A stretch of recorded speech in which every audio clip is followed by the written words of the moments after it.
لو أنزلنا هذا القرآن على جبل لرأيته خاشعا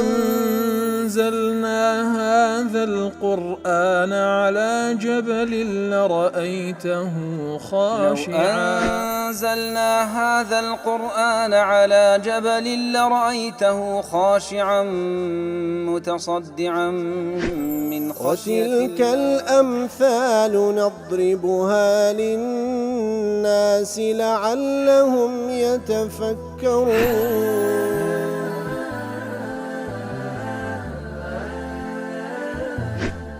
الحمد لله والصلاة والسلام على رسول الله وعلى آله وصحبه ومن والاه. السلام عليكم ورحمة الله. برزان خوشحالم لوانه 606 لوانه كاين تفسير قرآن بيروز بيم وخزمتان ومبستي رضامندي رب العالمين وهيوادان بأوي آزي السودي لور بقرن. أعوذ بالله من الشيطان الرجيم. بسم الله الرحمن الرحيم. يا معشر الجن والإنس ألم يأتكم رسل منكم يقصون عليكم آياتي وينذرونكم لقاء يومكم هذا قالوا شهدنا على أنفسنا وغرتهم الحياة الدنيا وشهدوا على أنفسهم أنهم كانوا كافرين. بەڵێ خۆشەویستان، لا باسکردنی دیمەنێک لە دیمەنەکانی ڕۆژی قیامەت رب العالمین دەینتە پێش چاومان تەسەوری بکەین کە بەفعلی ئەو موقفە دەبینین لە ڕۆژی قیامەت کاتێکەوە رب العالمین لەگەڵ ئینس و جین گفتوگۆ دەکا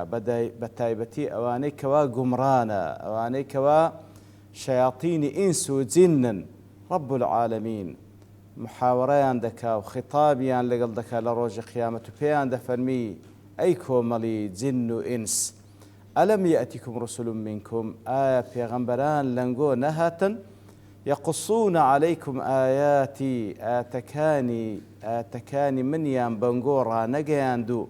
ئاەتەکانی منیان لە بەنگۆ باس نەکرد.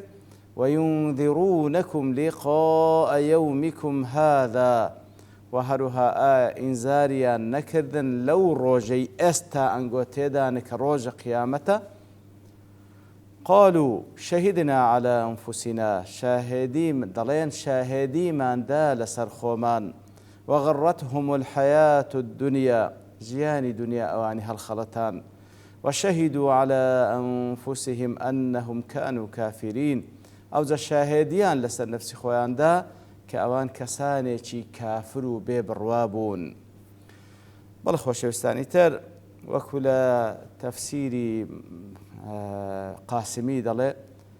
کاتێک کە رب العالمین پێیان دەفەرمێ یا معشر الجن والئینس ئەلەم یەئتیکم، ئایا لە دنیادا نەهات لە بۆتان ڕوسل منکم، پێغەمبەران لە خۆتان، یەقصون عەلەیکم ئایاتی، ئاەتەکانی منیان لە بنگۆ باس کرد، بالئەمری والنەهی، واتە ئاەتەکانی رب العالمین بەنگۆ نەگەیشت، فەرمانەکان بەنگۆ نەگەیشت، قەدەغیکراوەکان بەنگۆ نەگەیشت. وەیونذیڕونەکم، واتە بتان ترسێنن، لقاء یەومیکم هذا، لەو ڕۆژەی کە ئێستا ئەنگۆ تێیدانە کە لە بەردەستی رب العالمین ڕاگیرانێ لە بۆ حیساب و کتاب. دیارە ئەو ڕۆژەش یەومیکم هذا، ئەو ڕۆژێک کە ئەوان تێدانە، ئەوەی کە لە پێش هەمووانە یەوم الحەشرە، ئەو ڕۆژەیەکەوە هەموو زەندی کراینەوە. الذي عاینوا فیه، لەو ڕۆژێک کە چیان بە چاوی خۆیان دیت، چ بە چاوی خۆیان دەبین؟ ئەفانین الئەهوال، ئینزاریان نەکردن لەو ڕۆژێک کە ئێستا ئەنگۆ تێدانەکەوە چ ناخۆشیەکی تێدایە. ويعلمونكم أن النجاة فيه والفوز، پێتان بەنگویان ڕانەگەیاند کەوا نەجات بوونتان لە ناخۆشی ئەو ڕۆژە و سەرکەوتن و سەرفرازیتان بە خۆشیەکانی ئەو ڕۆژە لە چدایە؟ إنما هو بامتثال أوامر الله واجتناب نواهيه، بەنگویان ڕانەگەیان کەوا نەجات بوونتان لە ئەهوال و ناخۆشیەکان و شاد بوونەوەتان بە ڕەحمەتی خوای گەورە لەوەدا فەرمانەکانی خوا جێبەجێ بکەن، واز لە قەدەغیکراوەکان بینن. و هەروها بەنگویان ڕانەگەیان کەوا بەدبەختی و چارەڕەشی لەو ڕۆژەدا لەوەدایکەوە فەرمانەکانی خوا بفەوتێن و جێبەجێ نەکەن ئایا بەنگۆیان ڕانەگەیان لەو حاڵتەیان لە وەڵامدا دەڵێن قالوا واتە ئینس و جینەکان جواب دەنەوە دەڵێن شەهیدنا على ئەنفوسینا شاهدیمان لەسەر خۆماندا ئەی ئەقرەرنا بئیتیانی الرسل وئینذارهم ئیقرارمان کرد ئاعترافمان کرد بەوەی کەوا بەڵێ پێغەمبەران هاتن عەلەیهیم السەڵات وەسەلام ئێمەیان ئاگادار کردەوە بەڵام ئێمە اعتراف دەکەین بتەکذیبی دعوەتهم ئێمە ئەوانمان بە درۆ زانی بەڵێ ئینس و جینە کافرەکان وا دەڵێن ئێمە ئەوانمان بە درۆ زانی كما فصل في قوله تعالى هل وكل سورة الملك خواهي وتفصيلي بو اعترافي أوان دكاتن كاتك وادلين قد جاءنا نذير فكذبنا وقلنا ما نزل الله من شيء إن أنتم إلا في ضلال كبير بەڵێ دەڵێ ئەوان اعتراف دەکەن خی گەورە فەرمی ئەوان اعتراف دەکەن بەڵێ پێغەمبەران هاتن ئێمە بە درۆمان زانین وە گوتمان ئەنگۆ رب العالمین هیچ شتێکی دا نەبەزاندی ئەوەی ئەنگۆ دەیڵێن گومڕاییەکی زۆر گەورەیە خوا پەنامەندە بەڵێ قالوا شهدنا على أنفسنا بۆ شێوەی اعتراف لەسەر خۆیان دەکەن وغرتهم الحياة الدنيا ژیانی دنیا هەڵی خەڵەتاندن أي ما فيها من الزهرة والنعيم سبحان الله جوانیەکانی دنیا خۆشیەکانی دنیا هەڵی خەڵەتاندن وهو بيان لما أداهم في الدنيا إلى الكفر واتە بەسەبەبی چی لە دنیادا بەرەو کوفر چوون بە هەڵخەڵەتان بە خۆشیەکانی دنیا بە هەڵخەڵەتان بە خۆشیەکانی دنیا ئەو خۆشیانەی دنیا کە رب العالمین داینە لە بۆ تاقیکردنەوە و ئیبتلا بەڵام ئینسان پێی هەڵدەخڵەتی وا زانی هەتا بەردەوام دەبی لەوەیەوە دەست بە گومڕایی دەکا سبحان الله نازانی تاقیکردنەوە بە هەبوون و نەبوون تاقی دەکرێتەوە بەڵام ئەویان ئەو کەسەی بەتایبەتی کاتێکەوە خوای گەورە میقدارێک لە دنیای پێدەبەخشی پێی هەڵدەخەڵەتێ وازانی هەتا ئەو دەسەڵاتە و ئەو خۆشیانە و ئەو جوانیە و ئەو خۆشیانەی دنیاە لە بۆی بەردەوام دەبی ئیتر خوای گەورە دەفەرمێ وغەڕەتهم الحەیات الدنیا دنیا و خۆشیەکانی دنیا و ڕازاوەکانی دنیا هەڵی خەڵەتاندن وشهدوا على أنفسهم وشاهدين لسر خوان دا لآخرت وكما هايمي دل بعد شهادة جوارحهم لدواء ويكوا أندا مكاني لا ششيان شاهدين لسر ددا بخوشيان شاهدي ددن أنهم كانوا كافرين ويكوا لدنيا دا أوان لدواء هاتني بيغمبران أوان كافر بون يتر اعتراف دكن بوشي ويكوا رب العالمين باسي دكا لا معارج التفكر دل وقد ينكر منهم منكرون دل ساحي محشر أنواع كافري تدا إيواه إنكاري دكا لوين دريش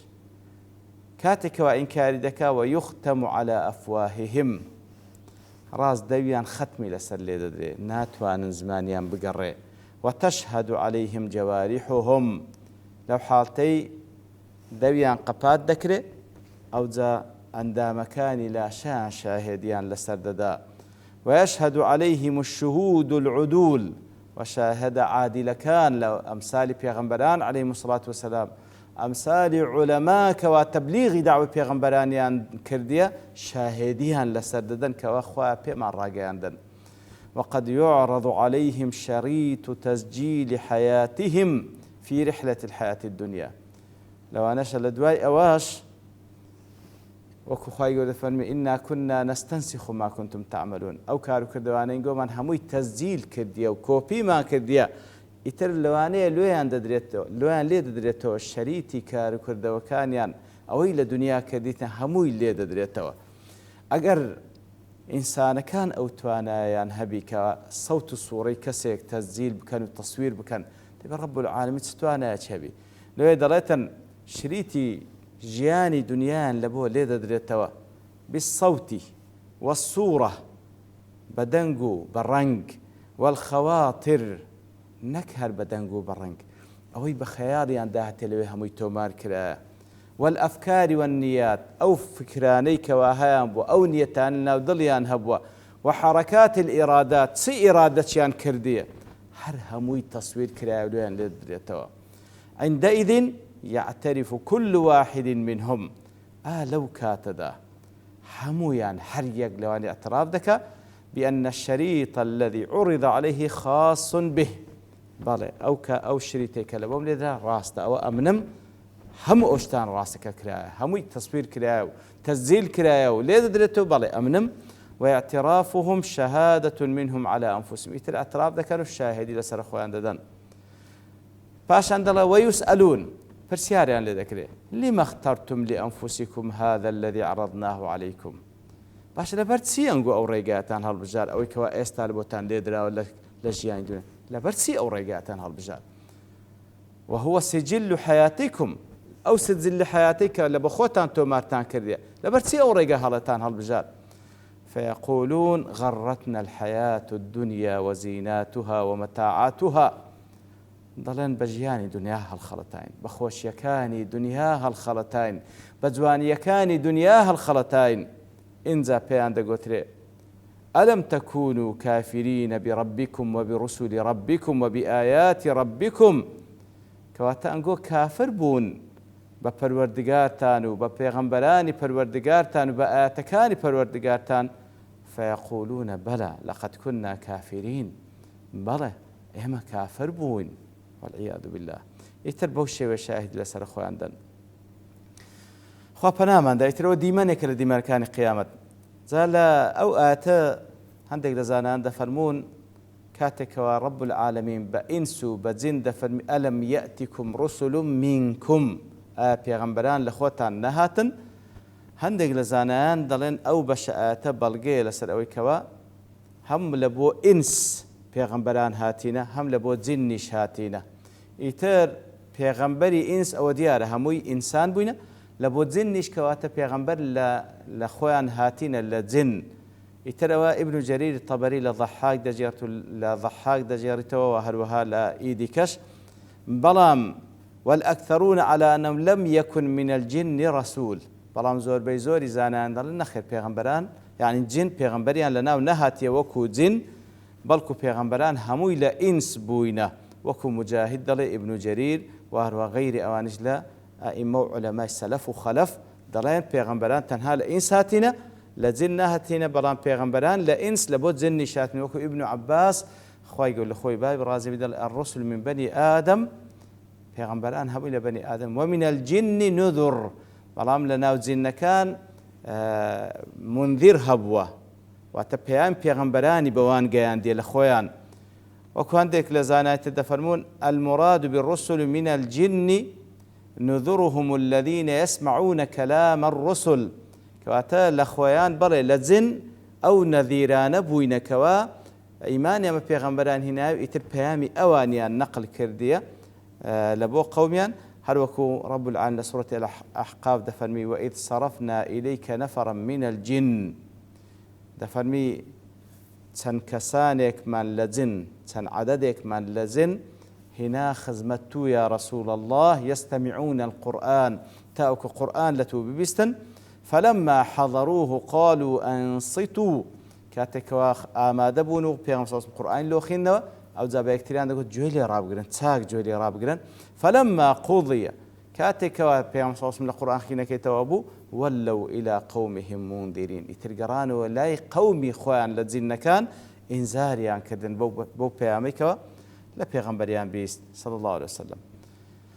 بەڵێ ئیتر زۆربەی زۆری زانایان دەڵێن پێغەمبەران تەنها لە ئینسن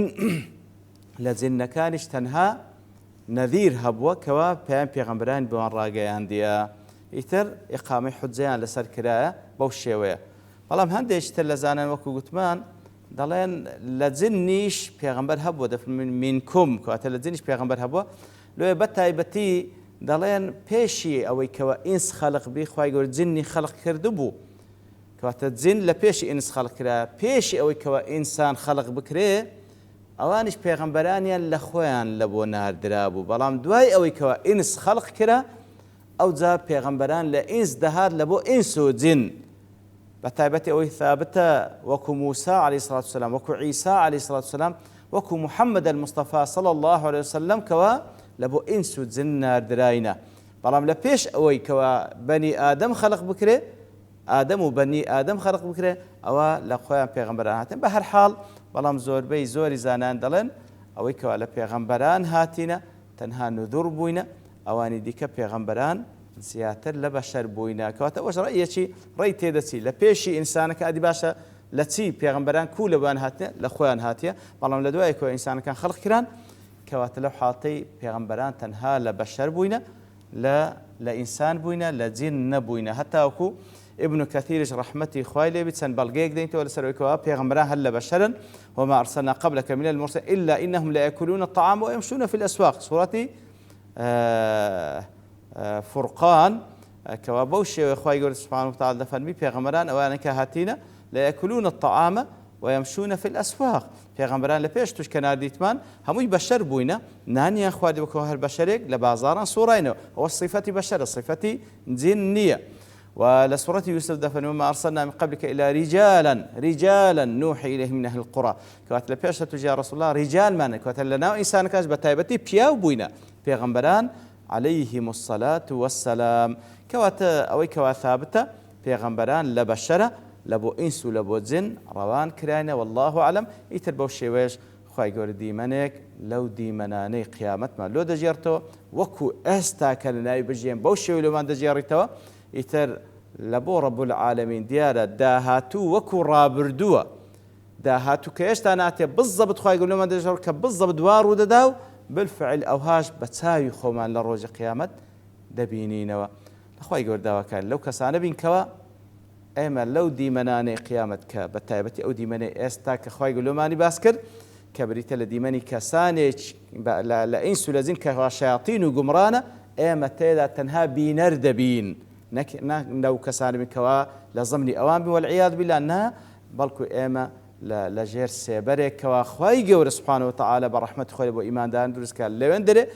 بینەری ئەو دیمەنانە دەبین و شاد دەبینەوە بە بەهەشتی پان و بەرین بە دیداری رب العالمین سبحانه وتعالى وديدار پیغمبركي وصلى الله وسلم على نبينا محمد وعلى آله وصحبه أجمعين وآخر دعوانا الحمد لله رب العالمين. لو أنزلنا هذا القرآن على جبل لرأيته خاشعا